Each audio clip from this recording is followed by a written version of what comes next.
Everybody, welcome back to Fireside Chats with Farina. Today we're going to talk about one of our two heroes of Jane Austen's Sense and Sensibility.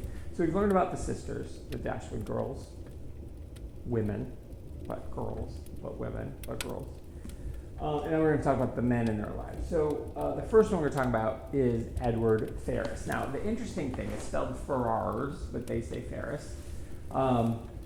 And so Edward, here's what's really fascinating. So Edward is the brother of Fanny Dashwood, the sister-in-law who kicked them out of their house. So there's this really interesting conflict immediately. I mean, this is no messing around. Like, of all the things that keep people away from each other, and the heroes and the heroines away, this is the one that I think is the most fraught. Now, when we get to Persuasion eventually, which is my favorite Austen, I think the thing that keeps Frederick and Anne apart is very fraught. But in this particular case, there's a sister. There's a sister-in-law, and there's a sister. And Edward is trying to be a good brother to his sister, and Eleanor is trying to be a good sister to her sister, because in-laws call themselves sisters back in the day. But, and they don't really know her because their older brother John is much older than them from a previous marriage. So it's very fraught. And the interesting thing about it, though, is like the thing that I love, they're one of my favorite power couples in all of Austendom, is that they're so much alike. And that is different, too. There's always like an opposites attract situation in a lot of Austen, or there's there's always an age gap. This particular case, the age gap isn't that wide.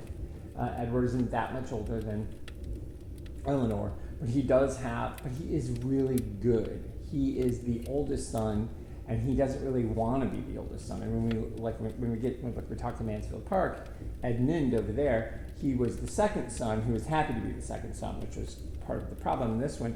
Edward is the oldest son, but he doesn't really want to be the oldest son. He really does want to just be a minister and take orders and be a good guy and find the love of his life and preach to his flock and be a therapist. Like back then, and even still today, but especially back in Austen's days, a lot of times your minister was sort of your therapist. Like that was there was no psychoanalysis back then. So you'd go to your minister and you'd be, and that's when you're saying you care for your flock. You're not just standing up there on Sundays. You're doing other things. You're there. You're doing christenings. You're walking around, but your office is always open, and you're going around. And how can I help? And it may be sitting with somebody when they're sick. It may be reading with them. It may be doing all these things. And so to be a minister of the time, and when we get into the religious aspect of the book, we'll talk a little bit more about Edward. But that's the kind of guy he is. And so he is a really great guy. He is not my favorite hero in all of Austendom, but he's really close. And the thing what I love about him and Eleanor is they have this sense of duty and honor to their family, which is actually sort of what keeps them apart, but it's also what makes you root for them. And their conflict that is there, that fraught conflict, it's not manufactured. Or a lot of times in books, and as a writer, you gotta come up with a reason to keep people apart, because if they fall in love on page 4, people think that doesn't work. I disagree. I think in some books when couples get together and stay together, their conflict isn't what's keeping them apart, what's trying to break them up. The conflict is the thing they have to face together. I think, and I know this has nothing to do with Jane Austen, but if you've ever read Veronica Roth's Divergent novels, the very first Divergent novel, Tris and Four, they like each other right away, they stay together, there's never a love triangle. And it's some of my favorite young adult fantasy science fiction love story because it's not nonsense. There's no teen anybody. They're just together, and now they got to deal with the world together, which I think is really great. And Edward and Eleanor would very much want that. They very much want to be that power couple, right? But they've got real issues. They've got family dynamics. They've got what they want versus what they need.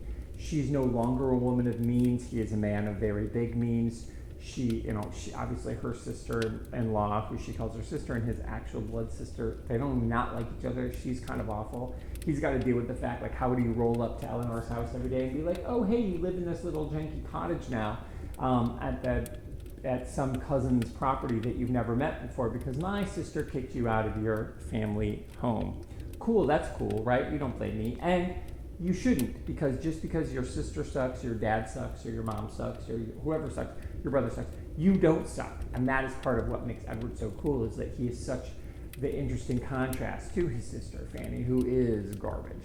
we'll talk more about her in the villain episode coming up. But so yeah, Edward Ferrars, I think he's a really interesting guy. I'm really a big fan of him. I think he may be considered pretty dull by common standards, but that is also what makes him awesome.